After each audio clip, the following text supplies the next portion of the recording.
Hello प्यारे साथियों। तो 10th क्लास की हम गणित पढ़ रहे हैं, जिसमें चैप्टर 2 हमने कर लिए हैं। 2 चैप्टर हमने कर लिए हैं, चैप्टर 1 और चैप्टर 2। ठीक है, चैप्टर 3 का 3.1 और 3.2 को हम कर चुके हैं पूरी तरह। बहुत आसान चैप्टर है, फ्री के मार्क्स हैं, आराम से ले लीजिए। और मैं तो कहता हूँ कि 80 में से 80 लेकर ही आइए, क्योंकि 10th क्लास में आप 80 में से 80 ला सकते हैं। 12th क्लास में थोड़ा सा कठिन होता है, लेकिन ज़्यादा कठिन नहीं होता है। नहीं तो 80 में से 80 12th में भी आप ला सकते हैं। ठीक है, अगर गणित लेते हैं तो 11वीं में। तो चलो, हम ये बातें तो होती रहेंगी और इस प्रश्नावली को करते हैं। तो क्या पढ़ने वाले हैं इसमें, जो है हमने 2 मेथड पढ़ लिए हैं। देखो, ये ग्राफीय विधि से कैसे सॉल्व करते हैं 2 चरों वाले रैखिक समीकरण को, और हमने प्रतिस्थापन विधि वाला पढ़ लिया। ठीक है, ग्राफीय विधि और प्रतिस्थापन। अब जो पढ़ने वाले हैं, तीसरी पढ़ने वाले हैं हम विलोपन विधि। ये बहुत सिंपल विधि है। देखो, विलोपन विधि एक विधि और होती है जिसे बीजगुणन विधि बोलते हैं, वो सबसे आसान है। ठीक है, तो मैं बताऊंगा। ठीक है, वो उसका भी कॉन्सेप्ट मैं बता दूंगा। ठीक है, वैसे सिलेबस में है नहीं, लेकिन सिलेबस में आप पढ़ लेना। ठीक है, वज्रगुणन विधि। ठीक है, तो एक क्वेश्चन लेते हैं विलोपन विधि का। तो 3.3 का क्वेश्चन नंबर 1 लीजिए। क्वेश्चन नंबर 1 क्या बोल रहा है, निम्न समीकरण के युग्म को विलोपन विधि द्वारा हल कीजिए, कौन सी विधि उपयुक्त है। प्रतिस्थापन बोल रहा है कि विलोपन विधि से भी सॉल्व कीजिए, और जो प्रतिस्थापन विधि द्वारा भी सॉल्व कीजिए। कौन सी विधि अच्छी है ये और बता दीजिए साथ में, कौन सी विधि उपयुक्त है। ठीक है, बता देते हैं। पहले ये सीखिए विलोपन विधि में करते क्या है। तो देखो, कॉन्सेप्ट देखिए, कॉन्सेप्ट क्या बोलता है। देखो, अगर आपने कॉन्सेप्ट अगर सीख लिया ना, तो कोई कितने भी सवाल क्यों ना, एक सवाल कर लिया तो आप 10 सवाल को वैसे ही निपटा देंगे यार, कॉन्सेप्ट अगर पता है तो। देखो क्या करते हैं, कॉन्सेप्ट क्या कहता है। तो A X plus B Y is equal to C1 होता है। ये ले लेते हैं A2x प्लस V2y।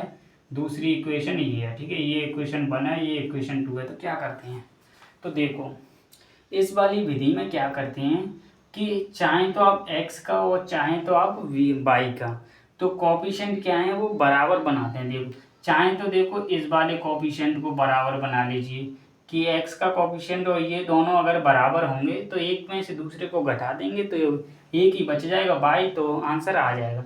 देखो, अगर ऐसे इसका वैल्यू है 2, तो देखो मान लेते हैं कि A1 की जो वैल्यू है वो क्या है आपके पास 2, और A2 की वैल्यू क्या है आपके पास 2। तो 2x होगी, तो इसमें से इसको या इसमें से इसको घटा देंगे तो ये तो कट जाएगी। ये अगर कट जाएगी तो y की वैल्यू निकल आएगी। तो इसमें यही करने वाले हैं कि इस कॉफिशिएंट जो है वो बराबर बना लेना है, चाहे तो x का बना लेना है और चाहे तो y का बना लेना है। तो ये जो है वो देखो, चाहे तो आप A1 is equal to A2 बना लीजिए। ये बनाना पड़ेगा, या बना हुआ होगा तो कोई दिक्कत नहीं है। ठीक है, या तो बनाना पड़ेगा या फिर बना हुआ होगा तो कोई दिक्कत ही नहीं। और चाहे तो आप ये भी कर सकते हैं B1 is equal to B2। या तो दिया होगा तो कोई दिक्कत ही नहीं है, अगर नहीं दिया है तो बराबर बनाने। बराबर बनाने के लिए क्या करेंगे, देखो, अगर इसमें देखो, अगर ये दोनों जो है वो बराबर बनाने हैं ये तो इसमें जो है वो A2 का मल्टीप्लाई कर देंगे हम, A2 का, और इस वाली में A1 का कर देंगे। तो देखो ये दोनों कोफिशिएंट बराबर हो जाएंगे, A1 A2 हो जाएगा, यहाँ पर भी A1 A2 हो जाएगा। ठीक है, तो इसमें से इसको घटा देंगे तो आंसर आ जाएगा। सेम तरीके से बाई में भी कर सकते हैं। देखो, कोफिशिएंट अगर सेम बनाने हैं तो B2 का इसमें मल्टीप्लाई कर देंगे और B1 का इसमें कर देंगे। तो देखो B1 B2 यहाँ पे आ जाएगा, B1 B2 यहाँ पे आ जाएगा, तो बाई कट जाएगा और x बच जाएगा, आंसर आ जाएगा। देखो, सवाल से समझो। देखो, सवाल से, जब तक सवाल नहीं करेंगे मैथ में तब तक समझ में नहीं आएगा। देखो, बहुत आसान है। देखो, फर्स्ट बोल रहा है, फर्स्ट क्या बोल रहा है, फर्स्ट ये बोल रहा है, देखो x plus y is equal to आपके पास 5 दे रखा है, और 2x minus 3y is equal to आपके पास 4 दे रखा है। तो मैंने क्या कहा था, पहले x और y, देखो कुछ लोगों को तो ये भी नहीं पता होगा कि ऐसे अगर ax plus B Y plus C is equal to C लिखा होता है तो इसको क्या बोलते हैं, गुणांश या गुणांक बोल देते हैं, कोफिशिएंट इंग्लिश में। ठीक है, कोफिशिएंट बोल देते हैं। अगर इसका कोफिशिएंट तो कुछ लोगों को पता ही नहीं होगा कि ए की वैल्यू जो है वो 1 है, A1 की वैल्यू, और A2 की वैल्यू क्या है आपके पास 2 है, और B1 की वैल्यू क्या है यहाँ से देखेंगे तो 1 है, और B2 की वैल्यू क्या है -3 है। तो देखो A1 A2 को हमें सेम बनाना है। तो देखो, अगर सेम बनाने के लिए क्या करेंगे, इसको 2 से मल्टीप्लाई कर देंगे तो ये कोफिशिएंट सेम बन जाएगा। तो देखो, चाहे तो इक्वेशन 1 मान लीजिए, इक्वेशन 2 मान लीजिए, ठीक है, कोई दिक्कत नहीं है। तो इक्वेशन समीकरण हिंदी में लिख लीजिए चाहे तो, समीकरण 1 में 2 का गुणा करने पर, ठीक है। तो पहली इक्वेशन में 2 का गुणा किया तो ये आ जाएगा, 2 से गुणा करना तो आता है ना, आता है यार, ये तो हमने बचपन में पढ़ रखा है। तो देखो ये हो गई आपके पास इक्वेशन 3। अब इक्वेशन 3 में से इसको घटा दें, बिल्कुल घटा सकते हैं। तो समीकरण 3 - 2, ठीक है। तो इसमें से इसको घटाएंगे तो देखो 2x से 2x तो कट जाएगा, देखो लिख देता हूँ फिर भी, इसमें से इसको घटा देना है तो 2x + 2y आ जाएगा, माइनस इसको घटा देंगे 2x - 3y आ जाएगा, इसमें से राइट हैंड साइड में भी 4। कुछ लोगों को पता नहीं होता है ना, तो इसलिए करना पड़ता है। इससे ये कट जाए तो इधर हो जाएगा 5y = क्या हो जाएगा 6, तो y की वैल्यू क्या आ जाएगी 2 आ जाएगी, y की वैल्यू क्या आ जाएगी आपके पास 6/5 आ जाएगी, y की वैल्यू आ गई 6/5, y की वैल्यू आ गई। तो x की वैल्यू तो हम धुंधलापन से ही निकाल डालेंगे। तो y की वैल्यू चाहें तो इक्वेशन 1 में पुट कर सकते हैं। तो x प्लस ये आ गई 6/5 = 5, तो x की वैल्यू क्या आ गई 5 - 6/5, एलसीएम लिया तो 25 - 6 कितना हो जाएगा 19/5, तो ये आ गई x की वैल्यू।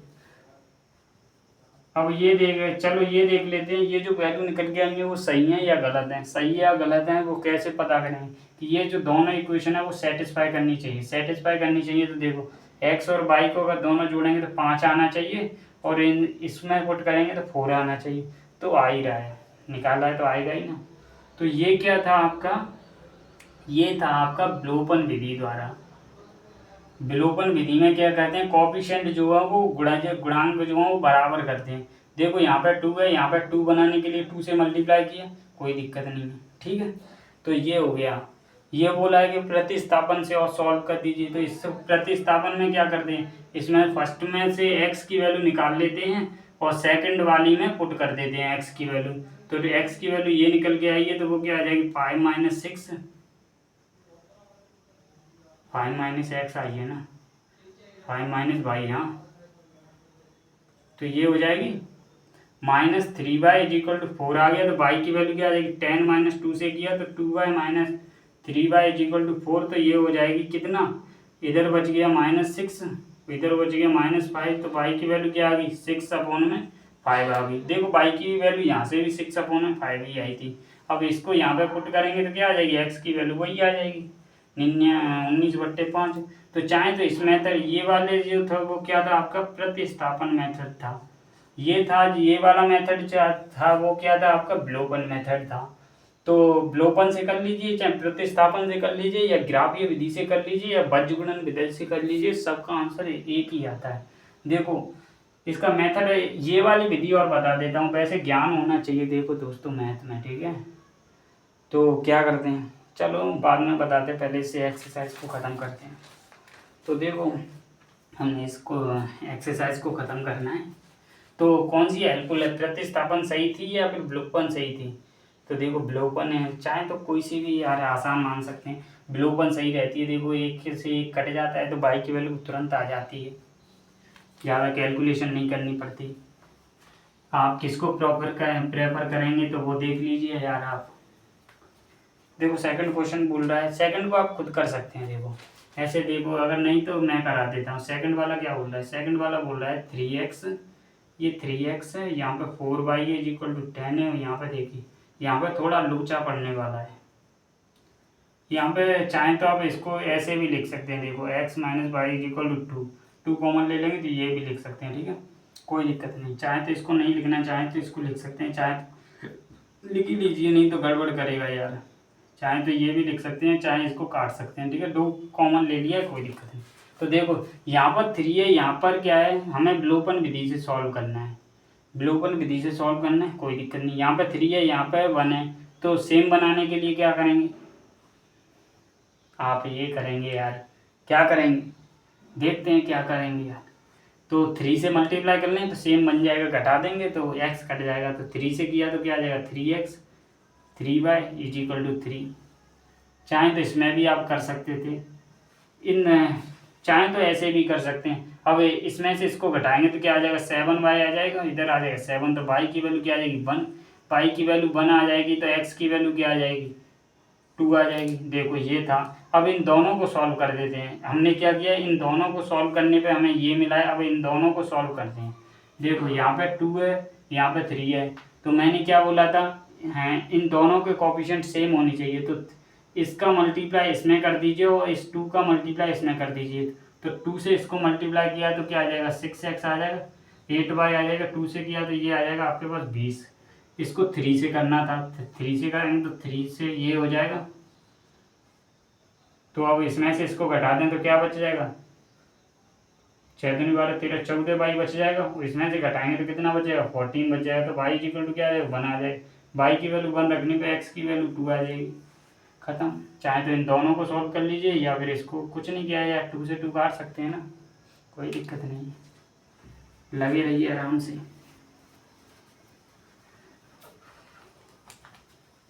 देखो जब आप हायर मैथ पढ़ेंगे ना तो इन इक्वेशन का यूज होता रहता है। आप ऐसे दिमाग से ही बता देंगे कि क्या सॉल्यूशन आता है यार, ठीक है। तो देखो हमने 2 सवाल कर लिए, ये तीसरा सवाल आप खुद करेंगे, ठीक है। तीसरा सवाल क्या है, देखो ऐसे अगर नहीं करना चाहें तो मैं बता देता हूँ। 5y = 4 है, ये क्या है 9x, 2y पता नहीं यार क्या लिखा है 7 है, ठीक है, कोई दिक्कत नहीं। देखो यहाँ पे 3 है और यहाँ पे 9 है, दोनों का सेम बनाने के लिए क्या करेंगे 3 से इसको मल्टीप्लाई कर देंगे तो 9 बन जाएगा। नहीं हम तो कुछ और करेंगे, तुम्हारी मर्जी है यार। तो यहाँ पे 9 है तो 9 से इसको मल्टीप्लाई कर दीजिए और 3 यहाँ पर है तो 3 से इसको कर दीजिए, बराबर हो जाएगा। चाहे तो ऐसे कर सकते हैं, 3 से इसको कर लेंगे तो क्या हो जाएगा 9x 15y = 12 हो जाएगा। बस इसमें से इसको किसी को भी घटा देना है इन दोनों को। तो क्या करेंगे, इसमें से उसको घटाएंगे तो -13y बच जाएगा, इसमें से इसको घटाएंगे तो 5y, तो y की वैल्यू क्या आ जाएगी -5/13। बस x की वैल्यू तो आप निकाल ही लेंगे यार, इसको पुट कर देंगे किसी में तो आ जाएगा। तो कुछ नहीं है यार, विलोपन विधि में वैसे ही है। तो अब दूसरा क्वेश्चन देखो यार, दूसरा क्वेश्चन बहुत आसान है, बस लैंग्वेज के रूप में दे दिया है। तो लैंग्वेज के रूप में हमें पढ़ना आता है और क्या कंडीशन दे रखी है उसे लगा देंगे यार। तो देखो एक क्वेश्चन क्या देखा, देखो एक आधा अगर क्वेश्चन अगर रह जाते हैं तो वो आप कमेंट कर देना, मेरे को बता देना, ठीक है। तो ये देखो अब सेकंड वाला देखिए आप।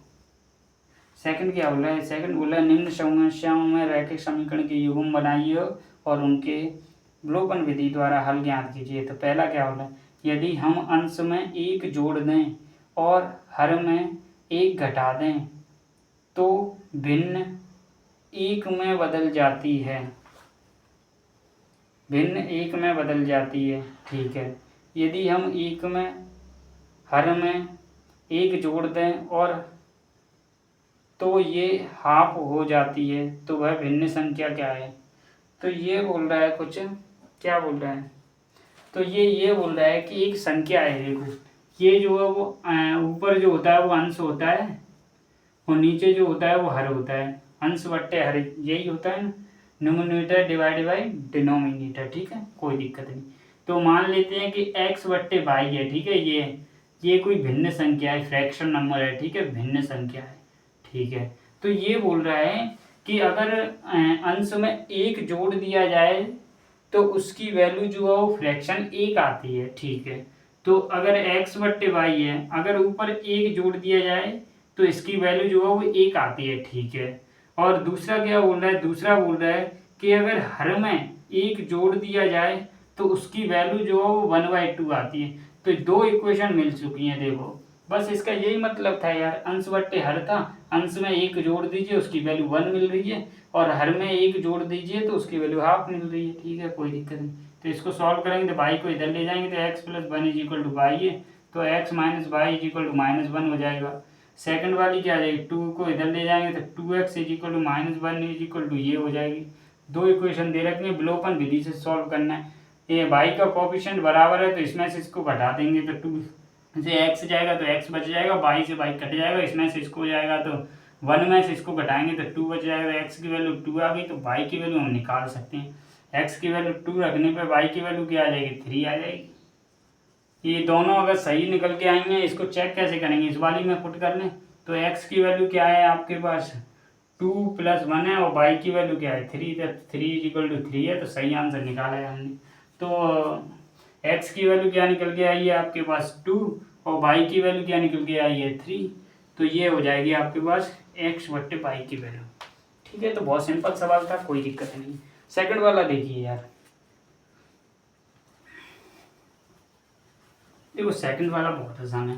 देखो सारे ही सवाल आसान है, बस थोड़ा सा लैंग्वेज को पढ़ना है और उसको समझना है। ठीक है, कोई दिक्कत नहीं है। तो ये क्या बोला है, 5 वर्ष पूर्व नूरी की आयु सोनी की आयु की 3 गुनी है। ठीक है, 3 गुनी थी। फिर बोला है, ये क्या लिख रहा है यार, समझ में नहीं आ रहा। 10 वर्ष पश्चात नूरी की आयु सोनू की आयु की 2 गुनी हो जाती है, तो नूरी और सोनू की आयु क्या है। ये बोल रहा है कि देखो कोई साल है, चलो आज मान लेते हैं। ठीक है, आज टुडे तो 2026 चल रहा है, कोई दिक्कत नहीं।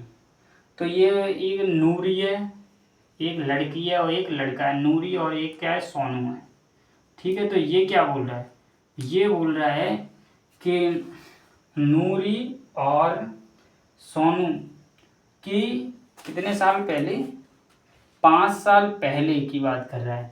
5 साल पहले की बात कर रहा है, तो मान लेते हैं कि आज जो वो 2026 में इसकी आयु जो वो x है और इसकी आयु जो है वो y है। ठीक है, कोई दिक्कत नहीं। तो 5 साल पहले की बात कर रहा है, तो क्या हो जाएगा, मान लेते हैं कि 2026 में इसकी जो टोटल उम्र है वो है आपकी 30 और इसकी जो है वो है आपकी 20। क्या यार, लड़का की उम्र 20 और लड़की की उम्र 30। देखते हैं क्या होता है, कोई दिक्कत नहीं। तो क्या करेंगे, देखो 2026 में लड़की की उम्र 30 है, तो 5 साल पहले कितनी थी, 25 थी।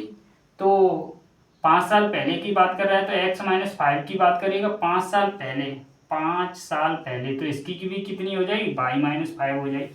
तो ये बोल रहा है 5 साल पूर्व पहले नूरी की आयु सोनी की आयु की 3 गुनी है।